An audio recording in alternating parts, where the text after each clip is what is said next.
All right, let's dive in. Today, we're going to talk about a piece of ancient wisdom that's all about a very specific, very clever kind of trap. This isn't about steel bars or locks. No, it's about something way more subtle. It's about a story that's just too good to be true. I mean, really think about that for a second. Have you ever had that feeling? You get an invitation, it feels warm, it feels welcoming, and then once you're inside, you look behind you and realize the door has just vanished.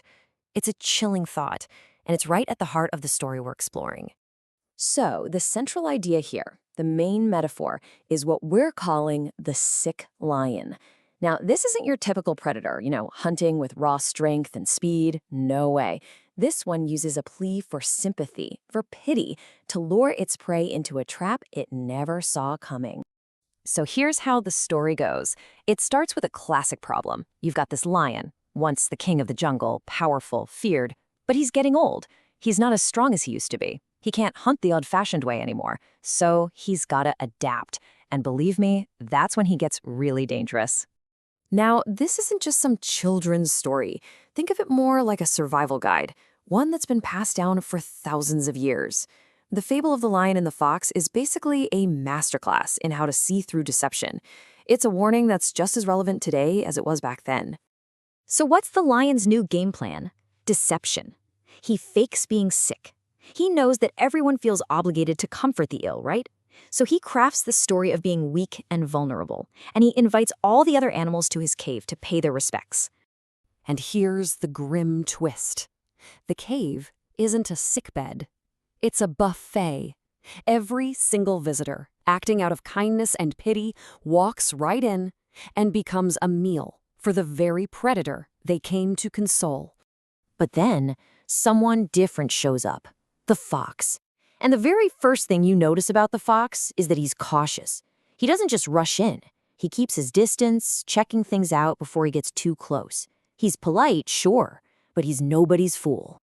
And this is it. This is the brilliant moment. The fox completely ignores the lion's sad story, and instead he just looks at the evidence on the ground, the data. And the data is crystal clear. Lots of footprints go in, 0 footprints come out. Suddenly, that whole narrative of sickness just falls apart when faced with the hard reality of the tracks. And that one moment of observation, well, it teaches us this incredibly powerful lesson. At its core, this fable is about the clash between two things: what you're told versus what you can actually see. It's the battle between a really compelling story and cold, hard facts. I mean, look at this contrast. The lion's voice is all about narrative. It's designed to make you feel sympathy, pity, a little bit of social pressure to do the right thing. But the fox's eyes, they're focused on one thing: the evidence, the data, the patterns, the things that actually lead to survival. So this all boils down to a super simple but powerful rule you can use. Let's call it the high entry, zero exit rule. If you ever see a situation, a job, a group, even a relationship where tons of people go in, but nobody seems to come out successfully, you're not looking at a sanctuary. You're looking at a tomb. And that brings us to the single most important number to look for: 0. Always, always ask yourself, how many people have happily and successfully left this situation? If the answer is 0, or if you just can't seem to find any, well, that's the biggest red flag you could possibly ask for. Okay, so ancient fable, talking animals, what does this have to do with our lives today? Well, it turns out these caves and sick lions are all around us. They just look a little different. Let's break down a few modern examples. You can see this pattern pop up everywhere. The sick lion might be that one-sided friendship where they say, "I need you, you're the only one who gets me." But if you look behind them, you see a long history of broken friendships. Or maybe it's a high-control group that promises you a new family, but makes sure nobody ever leaves the same. Or that dead-end job that blames a tough industry for the fact that people are always quitting.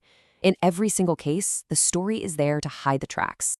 So this is the big question, right? How do we become more like the fox? How do we train ourselves to be that wise, that cautious? How do we learn to see the tracks instead of just getting swept up in the story? Okay, here's a little survival guide for you. Think of it as the fox's playbook. First, always observe the patterns. The history of a situation tells you way more than its promises.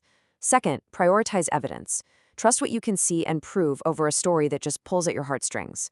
Third, and this one is absolutely crucial, Always find the exit before you enter. If you can't see a clear way out, just don't go in. And finally, learn to value a polite no. Your safety is so much more important than avoiding a little social awkwardness. And to really let this sink in, here are a few mantras. Think of these as the operating system for a fox's brain. I am not moved by false pity. I observe patterns and act with clear discernment. I prioritize my safety over social performance. And my favorite, I look for the exit before I consider the entrance.